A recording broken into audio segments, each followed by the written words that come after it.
Welcome to the Gospel According to Star Trek podcast. I'm Kevin C. Neese. And I'm Tim Van Orden, and this is episode 4, Discovery and Religion. We'll be starting off with some Star Trek news and a little bit about Star Trek Day, and then discussing the latest episode of Lower Decks. And then we'll get into our main topic, which is an introductory discussion of how religion is portrayed in Discovery. And after that, an audience question. It's all coming up. Stay with us. All right, well, here we are again. I now I'm back in the saddle with Tim Van Orden once more. Welcome back, sir. Thank you. It's good to be back.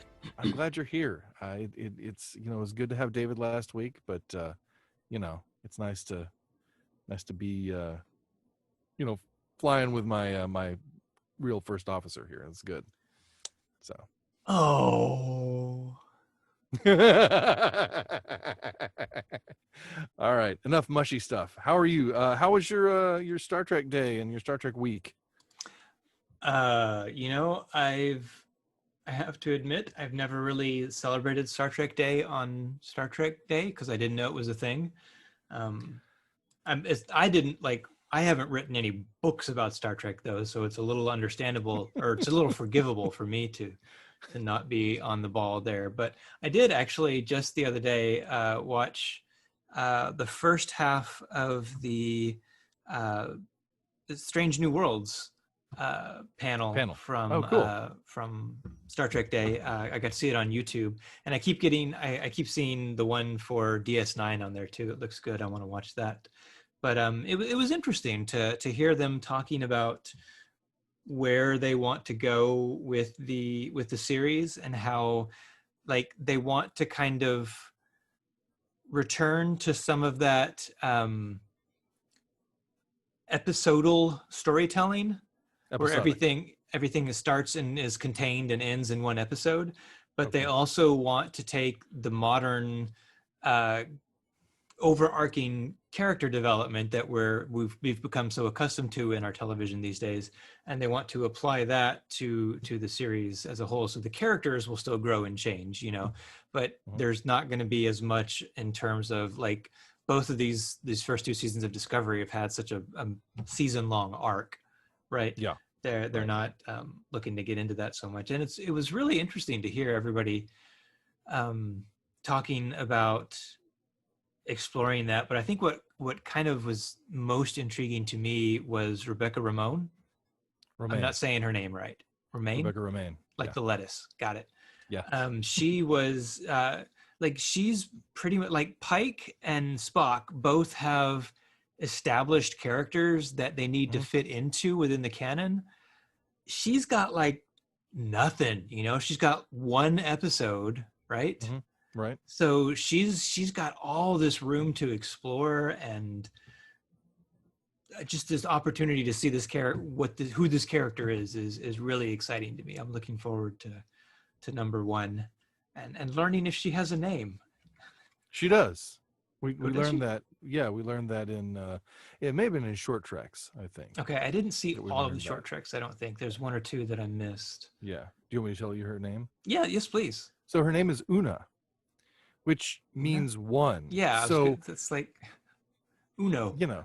It's a card game. Una, not Uno. Una. Well, she's Uno now. She is the one and Una. But yeah, it's really interesting, and like the character number 1 is something that I'm interested in this thing. I'm gonna go ahead and say, well, do I say it now? Why not? I have a fan theory regarding number 1 that I've had for a number of years. Maybe we can turn this section into news and theories. Ooh, news and theories. News you can use to create wild theories. Right. But I will share that at a later date, perhaps when Strange New Worlds premieres or something like that. All right. Looking forward to hearing about it. We shall see. I'll keep it mysterious. Like number 1. Ooh. But speaking of Star Trek Day, yeah, that has also been mysterious to me. Well, it hasn't really been an official thing until this year. Right. This is the first time Viacom CBS has been behind it. And I was even talking last week about, I was completely stumped. Not completely stumped. Like I'd heard kind of vaguely that Star Trek Day existed or that was what people called the anniversary. But Mhm. I'm on the radio in the UK, and the lady's like, "So, what are you going to do for Star Trek Day?" And I'm like, "I don't know." So I get that. Yeah, I totally. And I'm there with you, and I don't think you're the only person who's like, Star Trek Day. What's that? Because I did write a book. Like you said, oh, I didn't Uh-huh. write a book. I did, and I am being interviewed about the book on Star Trek Day for the 50th anniversary, and I'm like, I don't know what that is. So there you go. Nice. So you're in good company. So Well, I wouldn't go yeah. that far. Well, okay, all right, agreed. But yeah, so my Star Trek Day was watching First Frontier. I talked about this last week. Oh yeah. The fan film about Robert and Sarah Aper, really, and the first Mhm. voyage of the Enterprise, and it was a pretty cool little thing. I enjoyed it, and Good. I nerded out with a friend of mine who's also a huge Robert April fan, and we talked, and it was very cool. So I enjoyed that very much. Very In good. fact, I will. The film premiered on YouTube. I didn't have a YouTube link last week. I just had the Facebook page. So Mhm. I'll put the YouTube link in the description this week. So Okay, people good can go idea. watch it. It's only an hour and 20 minutes, so go check it out. It's cool. They spent 5 years making it. I mean, take the time. Go check it out. So yeah, what other Star Trek news do we have, Tim? Okay, so this is not like heavy duty news. It's just something that I saw scrolling through the internet, and I was intrigued by it. So it's on trekmovie.com. Apparently, did you know that Robert Duncan McNeil and Garrett Wang have a podcast? I did not know this. It's called Delta Flyers. Delta Flyers. Oh, that's a good Yes, the name. Delta I like Flyers. that. So I'm definitely going to add that to my list of podcasts. I'll have to see if it's on Anchor. Oh Um, yeah. the apparently though, according to this website, back in May, they reported that the two of them were serious about wanting to bring back their Captain Proton holodeck adventures. So, and this article is from a couple of weeks ago. Apparently, it came up again. The subject came up again when Robert Beltran, not Robert, Yeah, Robert yeah, Beltran Robert Belcher. Yeah, there are three was Roberts in Voyager. It's yeah. was on the air talking about some stuff that he had done, and it kind of reminded McNeil about Captain Proton again, and he started talking about wanting to do it in black and white, and the fact or the nugget came up that Kurtzman was wanting to do some black and white for the Trek shorts. So McNeil was talking about wanting it to be in the short Treks thing, Oh, and I don't know, it seemed, I was really intrigued with the idea. There's no uh-huh.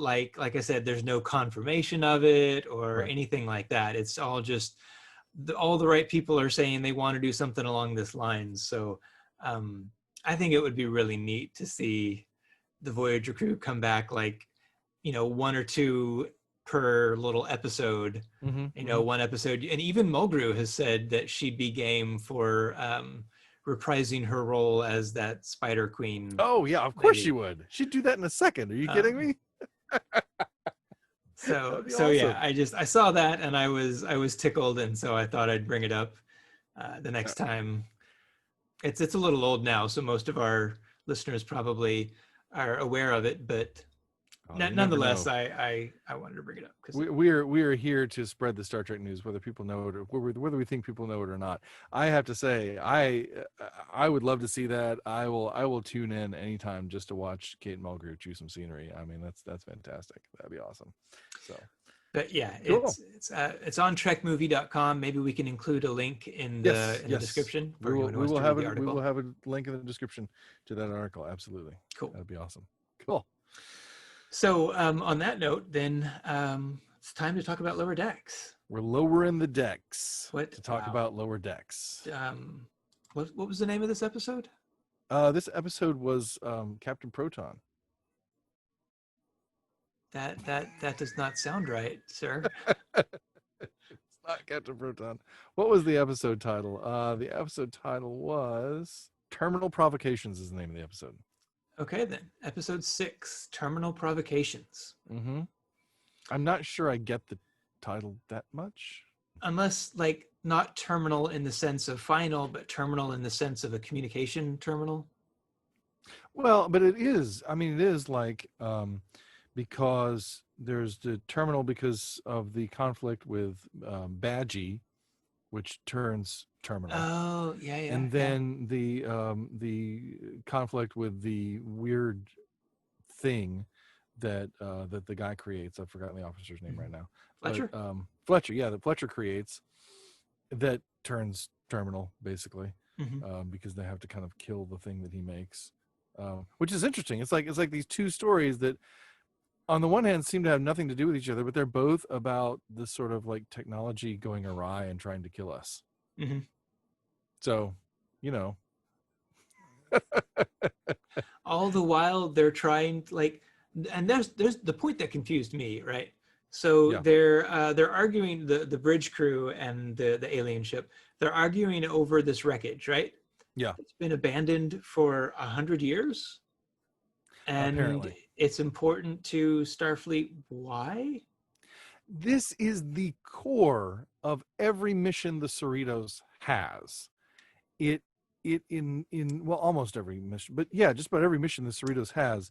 It sounds like this big, profound Starfleet mission, but it's actually kind of chasing the rabbits, of Starfleet. It's the same type of thing, but Hmm. really the more you get into it, the more you realize this is a mission that nobody else wants to do. This is like Right. a cast off mission. It's the lower decks of the upper decks. Yes, If that exactly. makes Even sense. All right. like All right. yes, very good. Even the upper decks are the lower decks, if you will, of Starfleet. Yes, exactly. The Cerritos is like is it like these are literally like these are like the lowest decks in Starfleet, because this is a really bum assignment kind of ship. And that's the thing that the captain is always so intense about everything, and nailing Mhm. everything and getting things right and being perfect, because honestly probably nobody cares what the Cerritos does, Right. unless they cause major damage to, you know to a star system or something. Yeah. um So I enjoyed it. I chuckled. I followed along. It was fun. I really liked the trying to pin the mistake on Q. I'm like, that's brilliant. I've got to start doing that. It was Q. He came along and messed me up and then disappeared. I swear. Yeah, that was pretty funny. I will say though that that does bring to mind, because during that bit was part of the time when I was thinking this is the first time since the first episode that I thought this, like, this is way too loud, like people are yelling too much. Uh-huh. It was really starting to grate on my ears at that point. I'm just like, well, people just, I mean, I appreciate that, but it's like, um there's a degree to which there's this kind of freak out humor, Hmm. that Yeah, yeah. that lower decks does, and it's like once you get to this certain pitch, you can't make it any more intense, and so Hmm. everybody's just screaming, and it kind of gets on my nerves. So I will say that. But a friend of mine pointed out that there was kind of this ongoing theme too of love and friendship, and love and friendship in the context of sacrifice. Sacrifice being in his words, the truest form of love, and that what you give up for someone is the true measure of love, which I thought was, anyway, yeah. Yeah. Isn't there a Bible verse about someone Well, giving up their own life is no well, greater yeah, love? yeah. Jesus said that. Jesus said that. He said, "No one has greater love than that they would give up their life for their friends." So that's a little more extreme than the level of sacrifice that we see in Sure. this Sure. Right. Right. episode. Right. But Although, I mean, I kind of felt like was it Bradford? mhm. Cyborg guy. I Oh no, still I that's still don't have Rutherford. Rutherford. Okay, I still don't have all their Rutherford. names yet.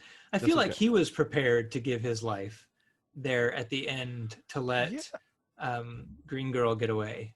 Tendi. Tendi. Yes. Yeah, no, you're right. And that's the other thing too. See, we've been talking in the last couple episodes about the Tendi Rutherford relationship. Mhm. And last week with David, I was like, yeah, I see this week that they're really playing it as a friendship.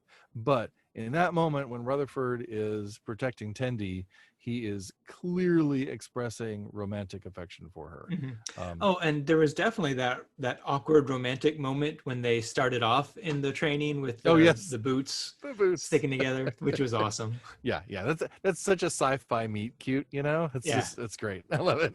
Even though they're already friends, but still, it's that kind of situation where it's like, somebody drops their books or something and the other person bends down to pick them up. It's yeah. So that was pretty great. I like them. I think they're totally adorable. I have read commentary from people who like Tendi and Rutherford better than Boimler and Oh yeah, Mariner. absolutely. I love both of them so much better than Mariner and Boimler. Okay. Are you done with whatever paper you were doing in the background there? Or whatever it was? No, that would be Penny. Oh, and that would be she is playing Penny. with one of Okay. her toys. Okay. So, All right. everyone, Well, I'll just Penny is one of my cats. Penny. He's Yeah. adorable. So do you want to redo that section? nope. Okay. All right. Keeping it live, keeping it real. Keep it live. Keep it real. You will go. That's the thing about doing this with you. You will go forward with a bad take, like you will own that just long before I will. But that's fine. No, I know. I like the authenticity of it. I appreciate to me, that. it feels, as someone who listens to podcasts, I Right. really like that authenticity. It doesn't feel staged or faked or anything. All right. When you've got That's that cool. level of authenticity. Well, this is staged and faked, but we're covering really well. So Wait, that's not in the script. Yes, it is. Shut up. Oh, my bad. So I see it. But yeah, no, I did enjoy this. Oh, my favorite thing about this episode is that the scavenger ship or whatever. Did you recognize the voice of the captain? I did not. J.G. Hertzler, Martok. Oh, nice. Yeah. Very cool. That was awesome. That was really is good. cool. That's cool. I actually got to meet him a couple years ago. That was really cool. What? Yeah, I didn't tell you about that. No, Yeah, when you I probably when did, I did, but I wasn't I listening. probably did. Yeah, but I did when I did Triclanta. Oh yeah. Yeah. JG was there, and that was really cool. That was actually the first thing. We were walking into the hotel, and like JG Hertzler is at the Did you? The desk, the front desk. I was like, well, we're in the right place because that's JG Hertzler sitting right over there. And you recognized him without all the makeup? Of course. Wow. JG Hertzler, are you kidding me? Well, he's got that magnificent beard, and there was a little story on Reddit. Someone was sharing they were at, I don't know, maybe it was the Quarks Bar in Las Vegas or somewhere at a truck convention or something, and he had sat down next to this guy, and they started talking and just kind of having a nice conversation. And then when they were done, he stood up and bought everybody's drinks in the room right there.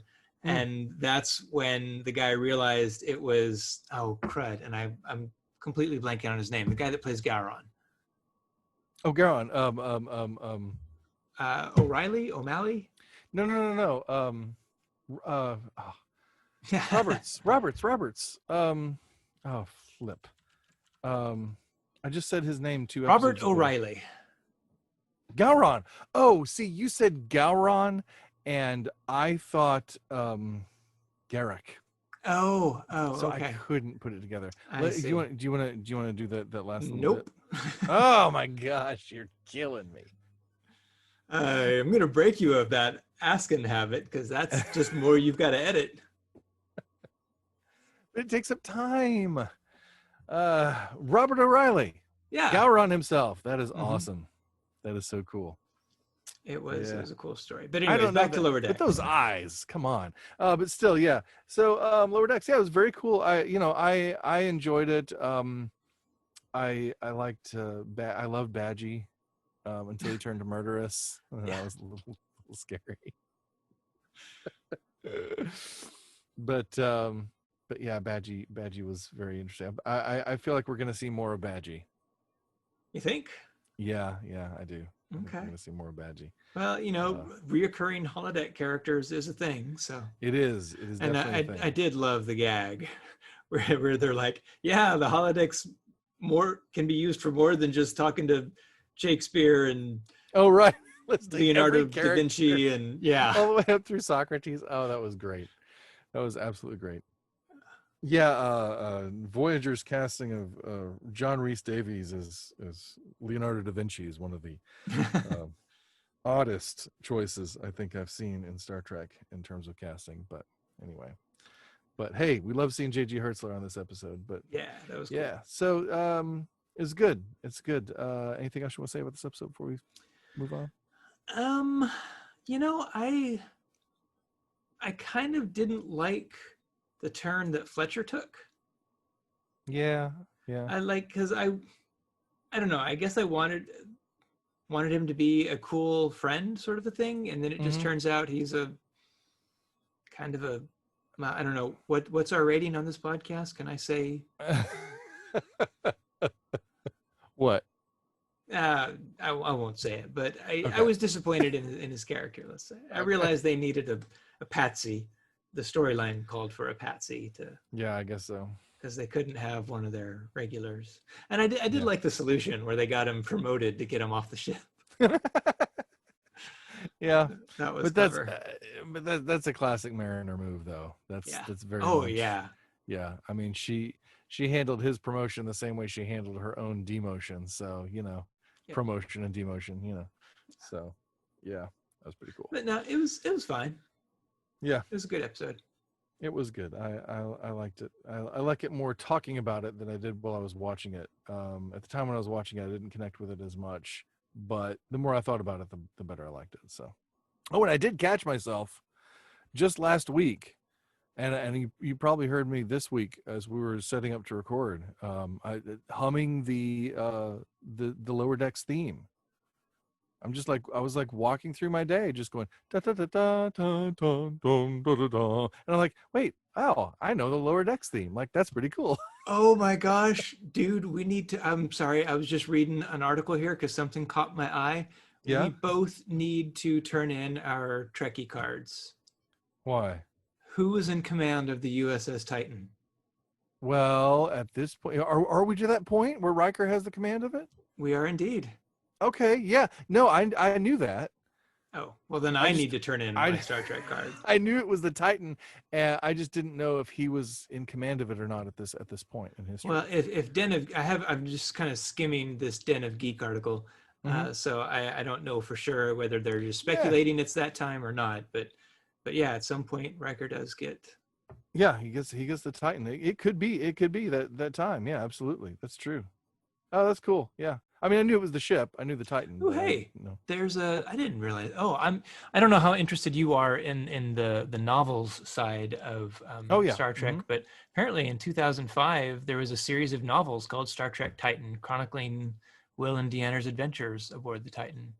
Cool. Yeah, I might have to look into that. Yeah, that's awesome. Sorry. Anyways, we've gotten way out into left We've field a gotten couple into of memory times. beta territory, sir. Yeah. So speaking of love and friendship and sacrifice, Mhm. and Bible quotes and such, that's a nice pseudo segue into today's discovery topic, right? Sure, yeah, you can go back to something we discussed 10 minutes ago and drag it into the present and call that a Yes. transition. That's Hey, fine with me, sir. this is Star Trek. There's temporal anomalies all over That's the right. It's place. a temporary. A temporal anomaly. Yeah, so we were talking about where to go with this. Yeah, we were talking about where to go with this episode, and as we were talking, I just kind of started riffing on religion in Discovery, and just some of the attendant issues therewith, and I just thought that'd be a kind of a cool thing for us to discuss, because it is something that you know I was listening to again. I can't stop recommending Women at Warp apparently on this on this podcast, but I was listening to Women at Warp and they were talking. There's a really cool episode, their most recent episode. That's a bit of Star Trek news, something that I would pass on to everybody. It's not really Star Trek news, but the most recent episode of Women at Warp, they're talking about female religious leaders in Star Trek. And I hadn't really thought that there's kind of a rash of those. There's like a lot of female religious leaders in Star Trek, and the discussion got really interesting because they just kind of veered off a little bit into just sort of religion in Star Trek in general. And it was really cool. This is a Roddenberry podcast, by the way, the Women at Warp. It's been around for quite a while, and it was really cool to hear them talking about the fact that like Star Trek is religious. Like the idea that there's no religion in Star Trek, and the idea that we don't talk about God in Star Trek, things like that, is really a myth. And that's like the first thing that that Christians particularly started talking about. Well, it was kind of the first headline, really, I think, about Discovery, those sort of like onset scuttlebutt news kind of stuff, is that Jason Isaacs had told a story early on about having invoked God's name in some way. Yeah, I remember that. Yeah, And it was a for God's sake fire or something like that. right, exactly. It was something like that. And he was stopped, and it was the story like varied as to who stopped him and why, but the way he told it was, there's no God in Star Trek. We don't talk about God in Star Trek. These people don't believe in God. There is no God. That you can't say Mm-hmm. that. Right. And I almost wrote a blog post about that, where I went through and just poked a hole in that to talk about, go ahead. I feel like we talked about it in one of our audio commentaries at some point. I don't know. I don't think we were just talking about Discovery in any of the audio commentaries.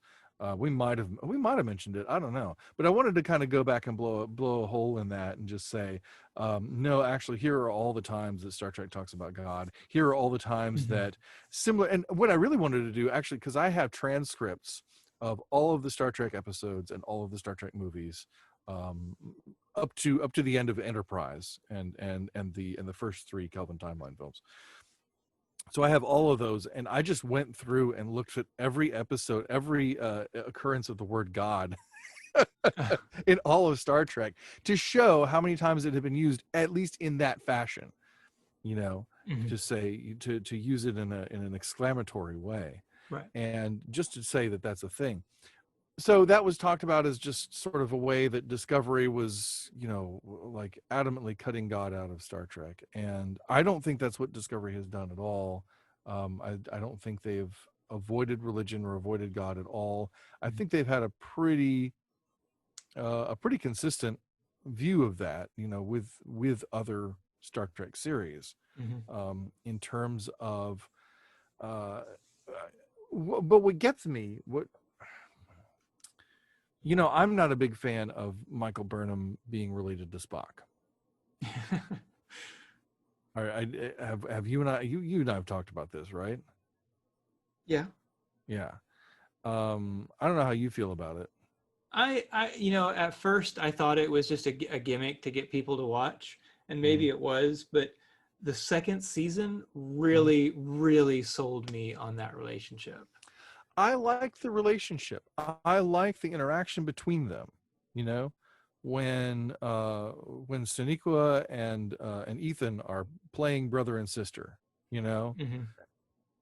I like that. When we have them as kids, their interaction is really sweet. I like that. It's cool. Dramatically, I like that. But I think we talked about it a couple weeks ago that like Michael's a strong enough character on her own. She doesn't need Spock to make her a legitimate character, to make her a legitimate part of Star Trek. She can be all on her own. She's strong enough all on her own. So whatever the case may be for why we have this connection between Michael and Spock, I'm not sure. The thing about Michael that bothers me is that she is one of the most thoroughgoing naturalists in Star Trek. Like she is like purely scientific to almost to a fault, I would say. And I think Pike starts kind of pointing that out in season 2. I feel like Pike is definitely represented as a person of some sort of faith, probably Christian. He drops kind of Christianese here and there. Yeah, didn't he say his dad was a Methodist preacher or something? Yeah, I believe he did. I believe I believe you're right. Yeah. So so we definitely see that in Pike's character, and he kind of pushes back on Michael a little bit.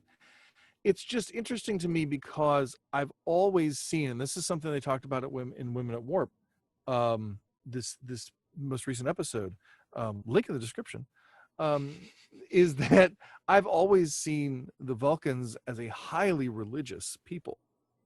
Hmm. And they're kind of like, well, I think they're kind of religious, or they're almost religious. I think they're religious.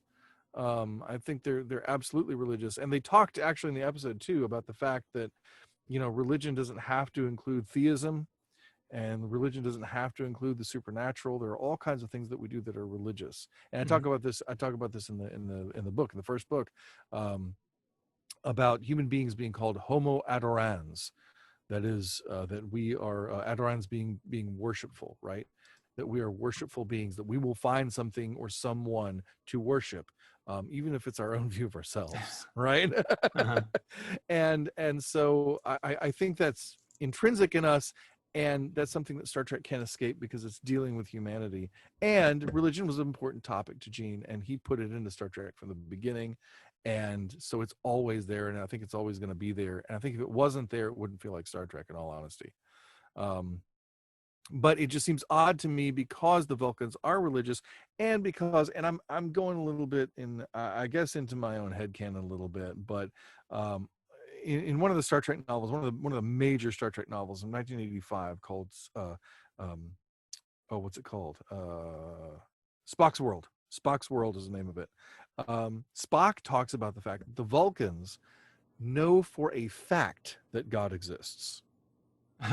It's not that they have faith, it's Uh-huh. that they absolutely They've know reasoned it that, out. yes, they've reasoned it out, they have some kind of experience, I don't know. But he said that doesn't solve for us these questions that people of faith ask all the time Hmm. about, the purpose in the universe and things of that nature. Yeah, even if you had absolute 100% irrefutable logical proof that God exists, it still doesn't answer the why.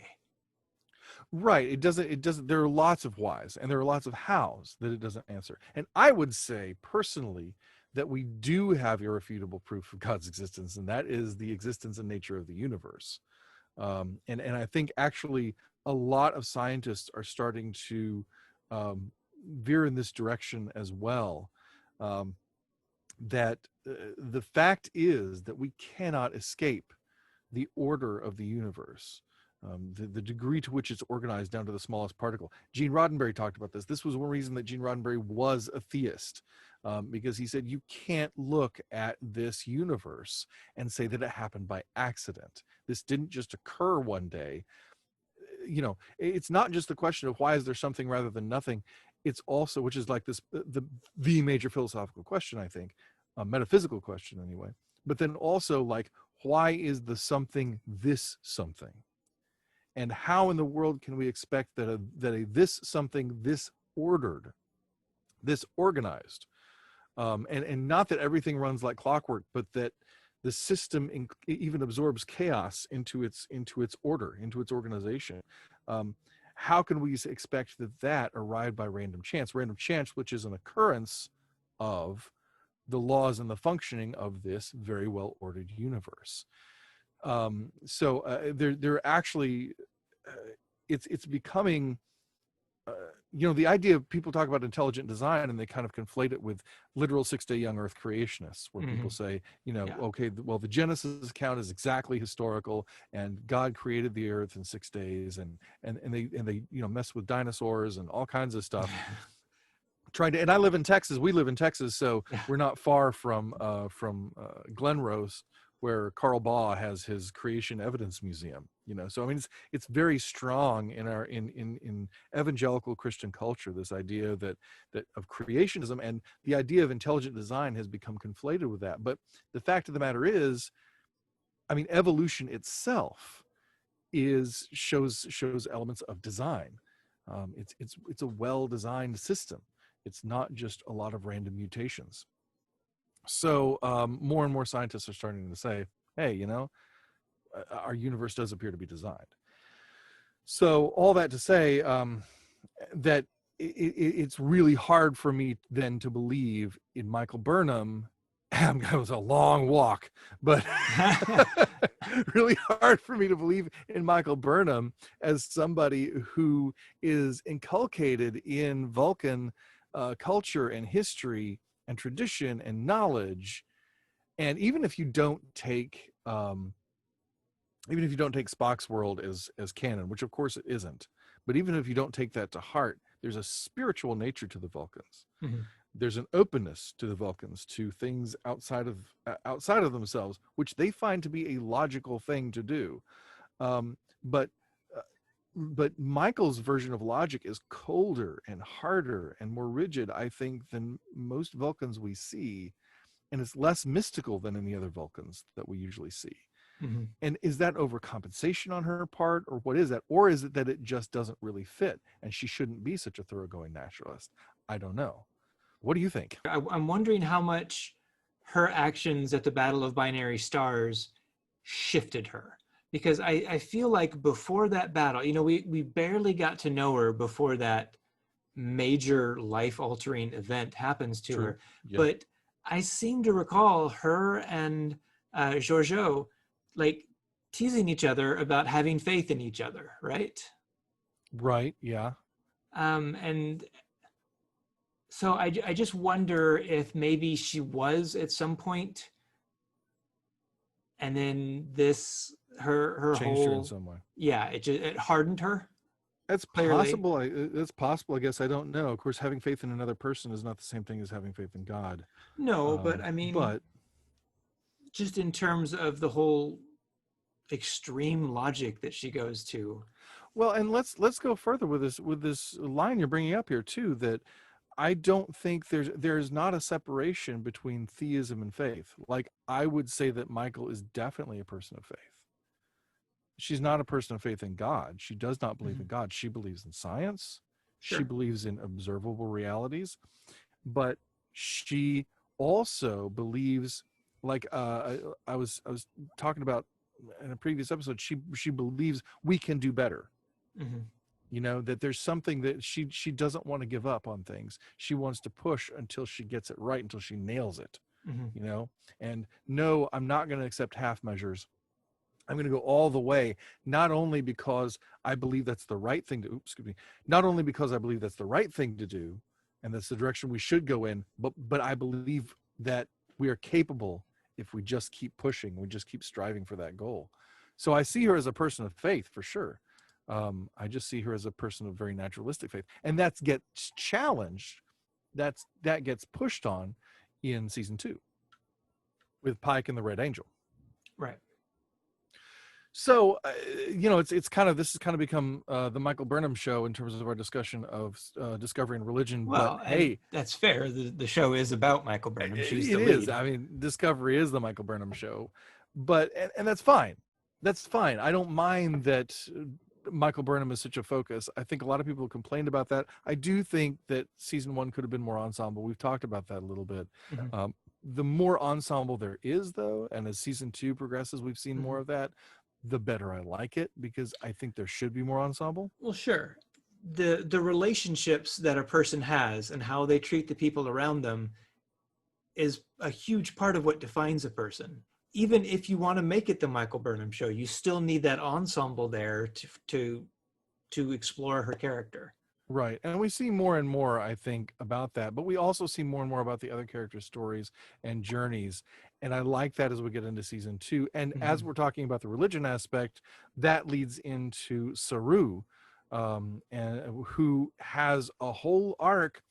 And we can talk about this in another episode, but but a whole arc where his society's um, crux is this religion that is false. Mm-hmm.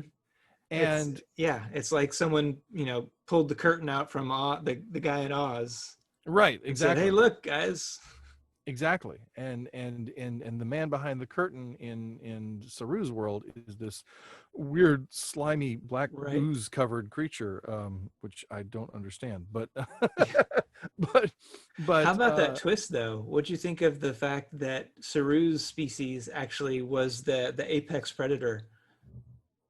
yeah, I know. It's crazy. And of course that's the kind of thing that Discovery does. which is challenge your expectations, Hmm. and I enjoy that and I appreciate it. But I also appreciate I think a lot of people will look at this and say, well, there's a lot of anti-religious or irreligious stuff, even though, like the Red Angel, right? Hmm. There's that becomes this point of conversation between Pike, clearly more of a person of religious faith, let's say, Hmm. and Michael, clearly more of a person of like scientific or intuitive faith, Hmm. but a thoroughgoing naturalist. And Pike's kind of pushing against her, saying, you know what, maybe there is more to existence. And I think even though it does end up being both her and her mom who are the Red Angel, Hmm. and it does end up being technology instead of something supernatural, as frequently happens in Star Trek, Hmm. I kind of go back to what Ben Sisko says about the prophets in an early season. I think it's season one. It's season one of Deep Space Nine. I think it's in the episode "In the Hands of the Prophets," where he's talking with Jake, and Jake's like, "Well, they're not prophets, they're wormhole aliens." And he says, "Well, we may see them as wormhole aliens, but they exist outside of time, and they know stuff before it happens, and they're nonlinear.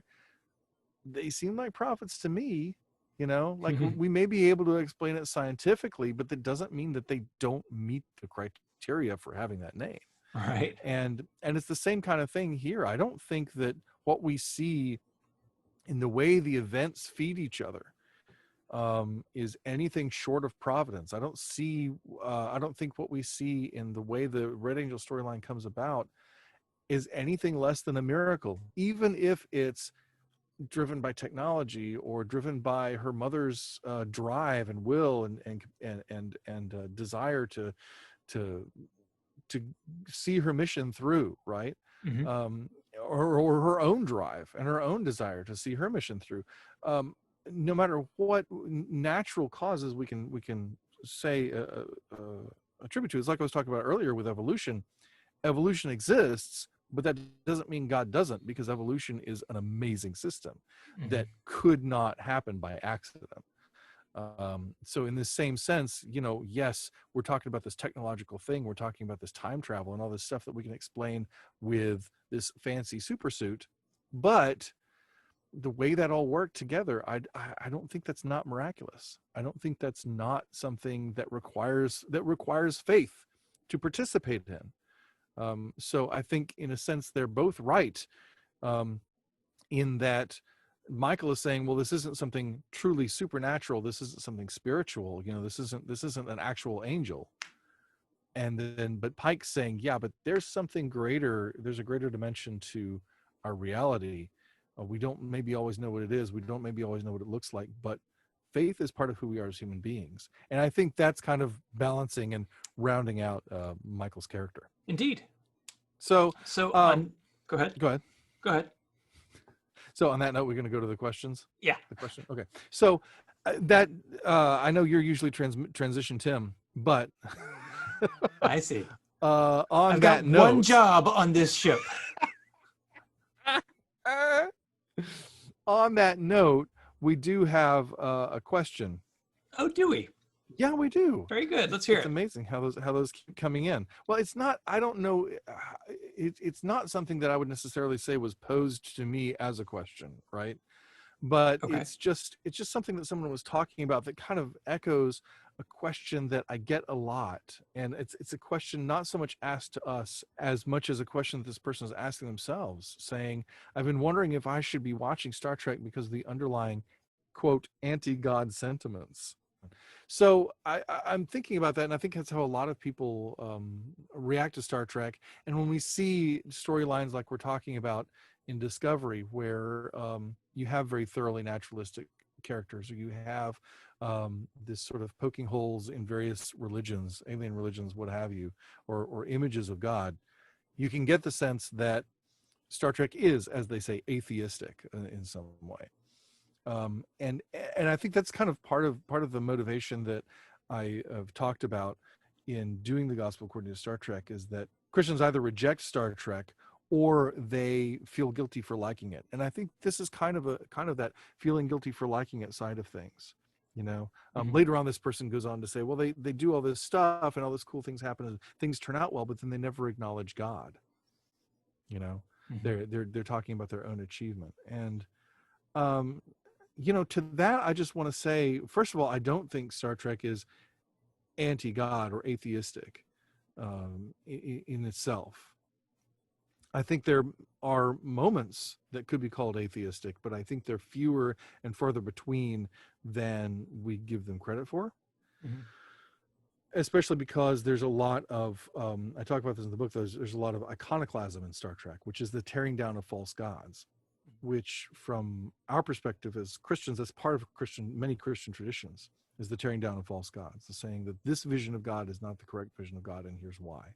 Or this person or this thing or this object that's being worshipped is not worthy of worship, and here's why. And that's a good thing, right? Because I don't know what's worse, no God or a false God. Right. So it's okay that Star Trek tears down false gods and false religions. I think that's a good thing, because I think we should be looking for false gods and false religions so that we don't end up following them.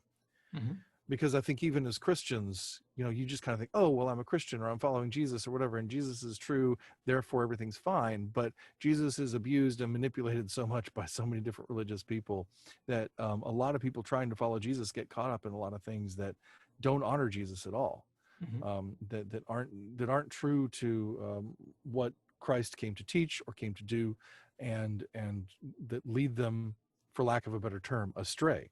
And the Bible itself, Scripture itself, says to be on the lookout for these kinds of things. So I don't see that as a problem.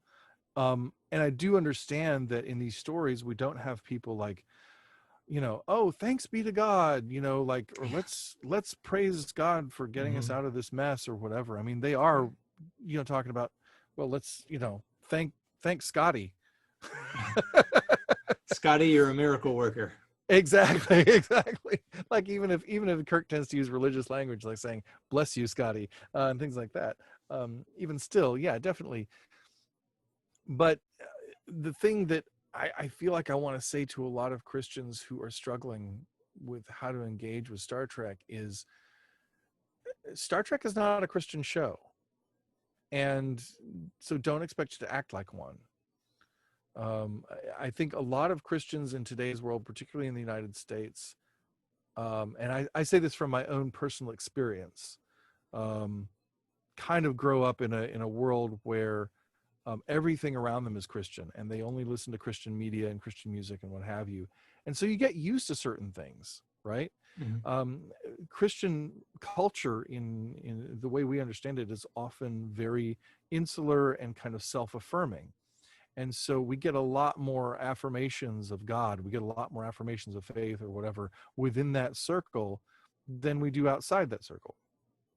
And the challenge for a Christian who is from that um, that context, engaging with a broader culture, is that no, you're not going to see those things. It's your job now to look for where God is at work in the broader culture, whether other people acknowledge it or not, to find things of value in something like Star Trek, whether the characters are overtly praising God or not. It's simply not the way things are structured. It's not the way there is. It's never going to be that. There's never going to be a Christian Star Trek, and we're never on here. Well, I hope there's not. Um, we're never on here saying that Star Trek is somehow Christian. That's not the point of what we're doing at all. The point of what we're doing is to take something that is not at all intended to be Christian, not that it's not occasionally or even strongly sometimes influenced by Christianity, but it's also influenced by Judaism and other things as well, other philosophies, other religions. But as Christians, we pick up on things that resonate with our worldview, and that's all that we're doing. And I think it's our job in the world in general to see the way things are, to see the world as it is, and see where God is at work in it. Just Mhm. like I was talking about earlier about the nature of the universe. that's something that when a lot of people try to put a lot of numbers on, or a lot of story to the history of the universe, and it doesn't sound like 6 days of creation out of Genesis, a lot of Christians feel very threatened by that. But the truth of the matter is, there has to be an incredible, creative, and extraordinarily vast, extraordinarily powerful, incomprehensible God behind the crazy complexity of the universe, no matter how it's explained.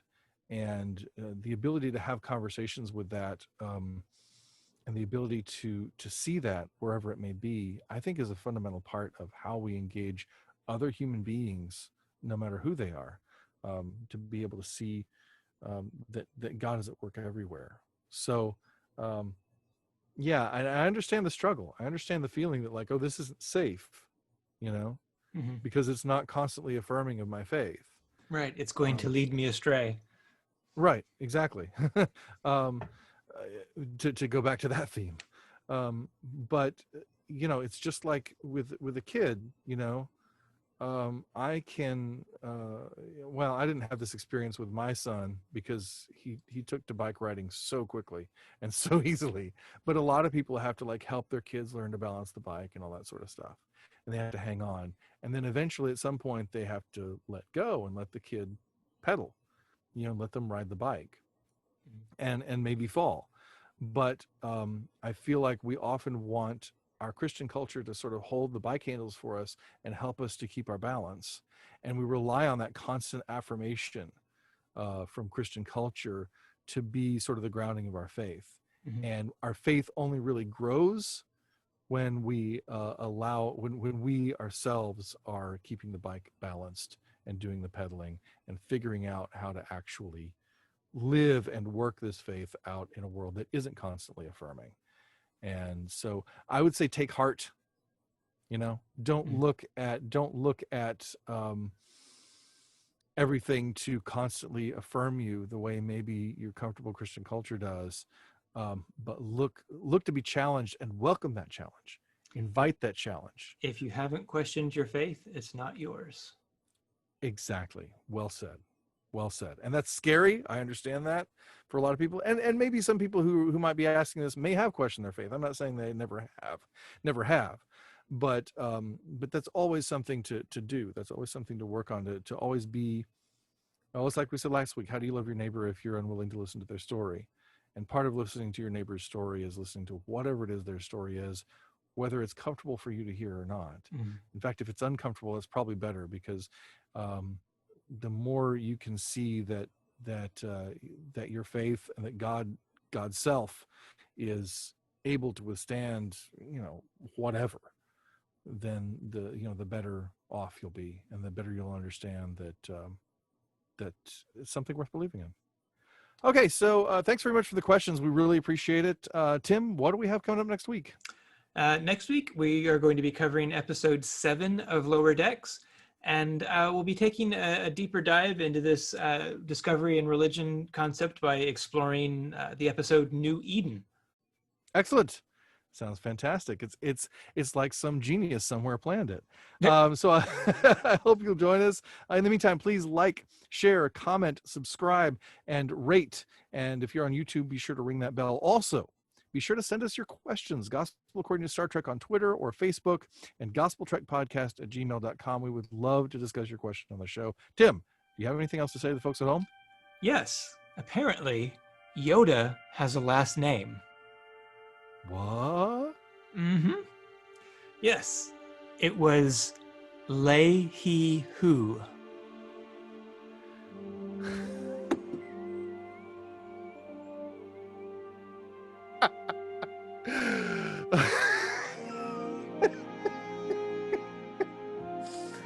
Oh, that was worth it. That was just worth it. This is why I give you the mic at the end of every episode. That's going to wrap it up for this edition of the Gospel According to Star Trek podcast. Thank you so much for being here. Until next time. I'm Tim Van Orden. And I'm Kevin C. Neese. And as Jesus said in John 10:10, he really did live long and prosper. See you next time.